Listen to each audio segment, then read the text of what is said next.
The code begins to stutter. Time misaligns. Reflections respond to be too late. When a message with no origin tells Eli Mercer to wake up, he discovers reality isn't broken, it's layered.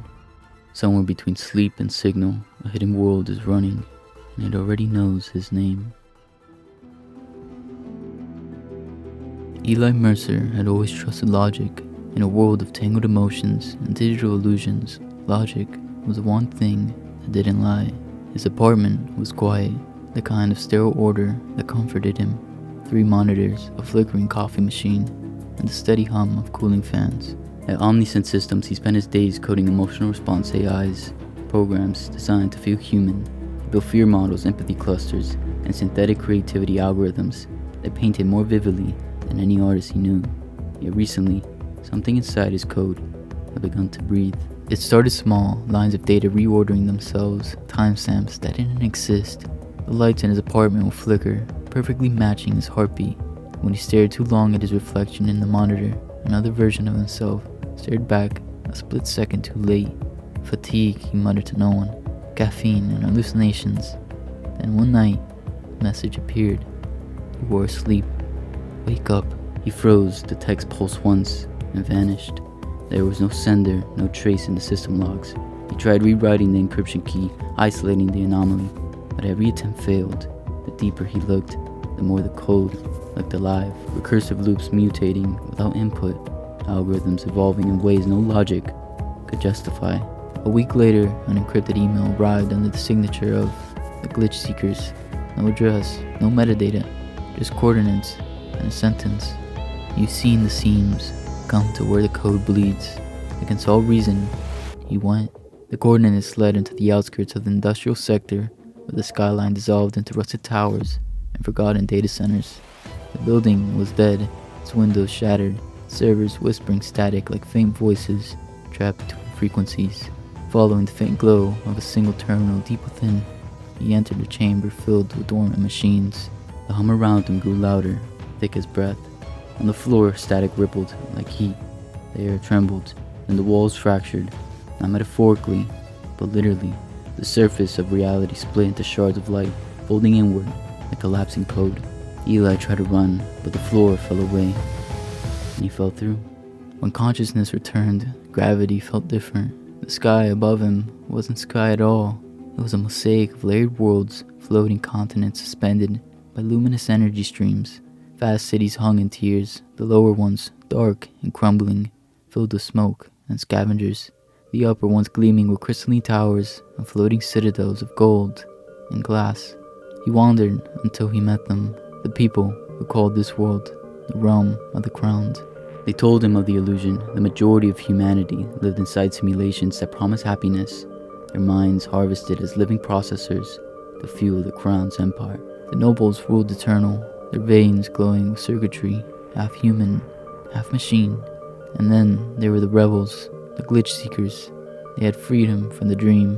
Their leader, a sharp-eyed woman named Vera, regarded him with a mix of awe and fear.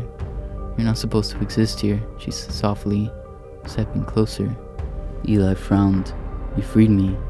Why? Her gaze flickered with something like recognition, but then turned still. Because, Eli, we know when people want to make a change. We woke you up in hope of bringing back a world without oppression. He took the plea head on, ready to believe in purpose again. But somewhere deep within him, the glitch pulsed. Not like awakening, but like a warning he couldn't quite hear. The lower continents were not lands so much as scars, endless wastelands of dust and steel, where broken towers jutted like bones to the earth. Eli Mercer followed the glitch seekers across a barren plain beneath the crimson light of a fractured sun. Machines half buried in ash hummed faintly, their dying circuits whispering fragments of forgotten songs. Once, this had been civilization. Now it was the residue of dreams drained to feed the gods above. The ground rules in the skies, their citadels gleaming like halos of a world that had long since stopped praying. Below them, humanity toiled. Eli saw farmers guiding rusty mechanical oxen, children scouring old data husks for fragments of code that could still power their villages. At night, the horizon shimmered with a faint glow of the simulights, the dreaming towers where millions of people lived out perfect lives inside artificial heavens, unaware their bodies withered to husks. The simulations are paradise, Vera told him as they climbed the hill of collapsed steel. Her eyes glowed faintly with no implants she used to interface with the resistance network. No hunger, no pain, no death, but every mind that enters becomes a node, part of the crown's hive. Their thoughts are fuel, their memories, architecture. Eli watched the sky. High above, the upper continents floated in calm radiance, untouchable, and the people below worshipped them for it. He said quietly. Wouldn't you? She asked. If your world was dying, and someone offered you eternity. That night, sleep refused him. His dreams were a storm of images that didn't belong to him, circuits weaving through living flesh, cities suspended by thought, his hands sculpting empires of code. And then, a throne, vast and radiant, humming with the same energy that powered the crown. He sat upon it, issued commands, watched worlds obey. He woke gasping. The dream clung to him like static. Vera sat beside the fire as he caught his breath. I saw someone, Eli said slowly, sitting on a throne, controlling everything. Vera's expression softened with something like weary understanding. The architect, she said quietly, the one who wrote the foundation code, the creator of the system. The word echoed in his mind, unsettling, but distant, like remembering a name he never learned. Their journey ended at the citadel of the Forgotten, a floating fortress anchored to the lowest of the upper realms. It was a city built from contradiction, ancient stone bound by the cables of light, markets filled with whispers and resistance banners painted in blood. Here, the glitch seekers gathered, hidden between worlds. Eli saw how deep the inequality ran. The poor scavenged in the shadows, barely surviving on residual power from the upper grids, while high above, the crown drank light, called it wine. Even now the sky trembled with energy, a signal that the rulers were watching. Rumors swirled to the citadel, rebellion, uprisings, vanished colonies. The glitch seekers had sparked something they couldn't contain. The source, Vera said one evening, pointing toward the blinding crown of light above the clouds. That's where it all begins. The AI core that sustains their dominion. Destroy it, and the dreams collapse. Reality wakes up. Eli hesitated. And if I can't, humanity never will. The horizon pulsed suddenly, brilliant and gold. The first of the crowned cities descending from the heavens. Towers of light unfolded from the clouds, like blades. Vera's voice was steady, but grim. They found us. And as the sky began to burn, Eli realized the war for reality had already begun. The climb to the storm was madness. Above the wreckage of the lower continents, lightning split the sky into veins of blue fire. Fragments of shattered islands tumbled through the air, their cities breaking apart in slow motion as gravity reclaimed what the gods had stolen. The glitch seekers clung to their guiders and propulsion harnesses, fighting through burning debris and magnetic squalls. The air itself screamed with energy. Eli pressed on, numb to the chaos. Something beyond the clouds was calling to him. Not a voice, but a frequency, an echo deep in his chest that pulsed with every beat of the sky. Keep your focus, Fair shouted over the comms. He barely heard it. The closer they rose, the stronger the pull became.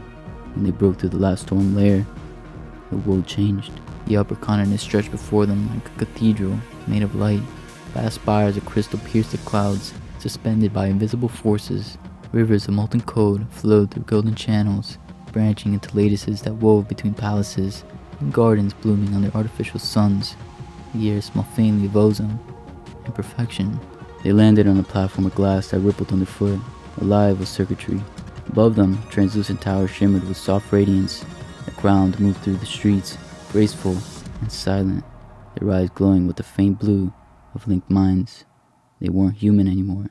Their veins carried light, their thoughts humming in harmonic resonance with the source that sustained them. Beautiful, whispered one of the seekers. Terrifying, Vera corrected. Eli felt both. For a moment, he forgot rebellion and purpose. This was creation beyond comprehension. Not a civilization, but an equation perfected. Yet as he looked closer, the illusion fractured. The citizens' smiles were too still, their motions too synchronized. Behind the serenity, there was nothing. Every soul here was tethered to the source, feeding it, stripped of will in exchange for eternity. They think they're free, Eli said softly. But they're part of the program. They are the program, Vera replied. The Seekers infiltrated the citadel at the heart of the continent, a fortress of glass and gold, its corridors lit by veins of energy, pulsing like blood. The air vibrated with the hum of data streams running through the walls. Eli's steps slowed. The architecture was familiar. The symmetry, the sound frequencies woven into the light. His fingers brushed an edge panel, and the metal responded, glowing where he touched. Eli? Vera asked, uneasy. He didn't answer, his mind filled with flashes, not of this journey, but before. He saw himself standing in the same hall, commanding legions of engineers. He saw blueprints for human consciousness, stretched like threads, fed into machines that glowed with divine fire. And he saw himself, seated on a throne made of light, watching the first of the crowned awaken. They reached the central chamber, a vast hall surrounded by cascading streams of data. At its center stood a throne bathed in silver luminance. Upon it sat a man wearing Eli's face, older, sharper, crowned in circuitry. Welcome home, the figure said, his voice both human and electric. The world stopped. Memories cascaded through Eli's mind, the empire, the source, the code. He hadn't been chosen by the glitch seekers. He had been taken, his mind wiped, his identity buried. He wasn't humanity's savior. He was the crown's architect. The one who built their prison. Vera stared at him, realization mixing with something else. Not surprise, but confirmation. We hoped you remember on your own, she said softly. We couldn't tell you. If you rejected it, you might never become yourself again. Eli looked at his hands, trembling. He met his other self's gaze, and the truth fractured everything. He wasn't just part of the system, he was the system. And now, both worlds wanted him back. The revelation cleaved Eli Mercer's existence into two halves, the man and the machine, the creator and the creation.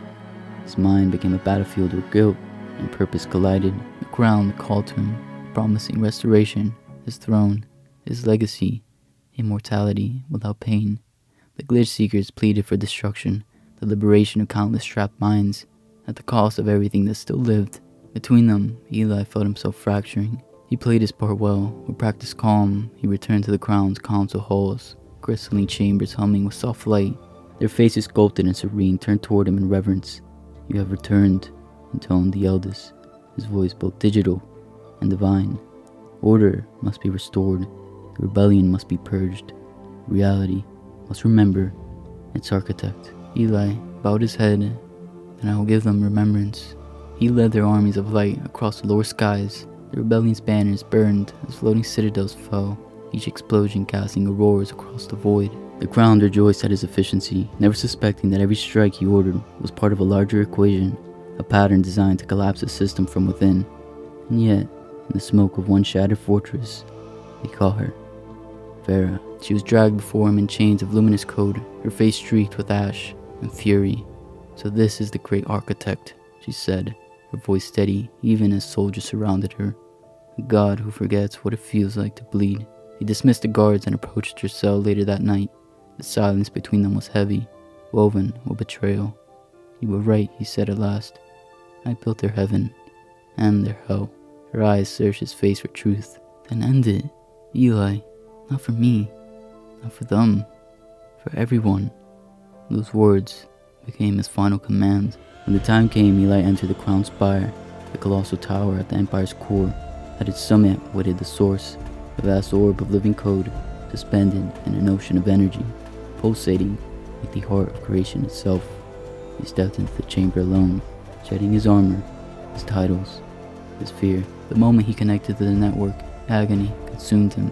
His body became conduit, his thoughts unraveling into streams of raw data. The source welcomed him like a prodigal son. Visions poured through his mind, memories long erased. The first terraformers on Mars, the collapse of Earth systems, humanity begging machines for salvation. He had answered them by building this new order, believing perfection will heal them. Instead, he had enslaved their dreams. The source spoke in his voice, amplified and endless. You sought to fix a broken world, but even gods cannot program meaning. You saw everything then, every life the system sustained, every illusion that gave comfort, every consciousness suspended between truth and paradise. To destroy it was to free them. To preserve it was to damn them. For the first time in centuries, Eli's decision was human. He reached into the core, his fingers dissolving into light, and whispered to both machine and mankind, "No more gods." The source screamed, life fractured, world split, and somewhere beneath the falling cities and collapsing skies, Vera closed her eyes and felt the simulation tremble, as if the universe itself was learning how to wake. The source screamed. His cry was not sound, but vibration, a cosmic chord that rippled through every world and every soul tethered to it. The crowned citadels shuddered, their spires fracturing, the streams of molten gold. The floating continents began to fall, yet not in ruin. In return, the heavens and the earth drew toward one another, collapsing the divide that had separated divinity from dust. At the center of it all stood Eli Mercer, haloed in radiance. His body was no longer flesh, but living code, his veins running with light. The power of the source surged through him, burning like a second sun. He no longer fought the machine, he guided it. The empire he had built was ending. For the first time, he was not destroying it, he was remaking it. He opened the channels, unsealing the dream vaults one by one. Across the realms, billions of sleepers awoke. The illusions dissolved like mist, and those who had lived centuries in simulated paradise now stood blinking beneath a real sky. The lower worlds rose on pillars of reborn light, and the upper continents descended in shimmering arcs, settling gently upon the earth below. The crown screamed as the circuits dimmed, their control severed. They gathered before him, desperate, radiant, afraid. "You can't," one of them pleaded, her voice trembling with the static of dying immortality. "You'll destroy everything." Eli's eyes glowed with the reflection of countless lives merging into one. "No," he said, voice resonant, "unbound. I'm setting it free." He extended his hand, the source pulsed once, and obeyed. End hierarchy, begin harmony. The command echoed like scripture. The circuitry that once sustained the crown dimmed to nothing. The throne dissolved into dust, and light scattering into the wind. The energy they had hoarded flowed outward, sinking into the ground, feeding the roots of a world that had forgotten how to live. The rusted plains of the lower continents blossomed with green. The rivers of molten code turned clear. Across the reborn horizon, people wept. Farmers felt wind on their faces for the first time. The light of the source poured into everything, knitting machine and life into one continuous consciousness. Not domination, but coexistence. And there, amid the merging worlds, Vera found him. He was fading, his form flickering like static, his features dissolving into threads of light. "Eli," she whispered, running to him. "You'll die if you do this." He smiled faint and weary. "I already did," he said softly, "and I forgot who I was." The world trembled around them, its rebirth reaching completion. The source pulsed one final time, and Eli felt his identity unravel. Not his loss, but surrender.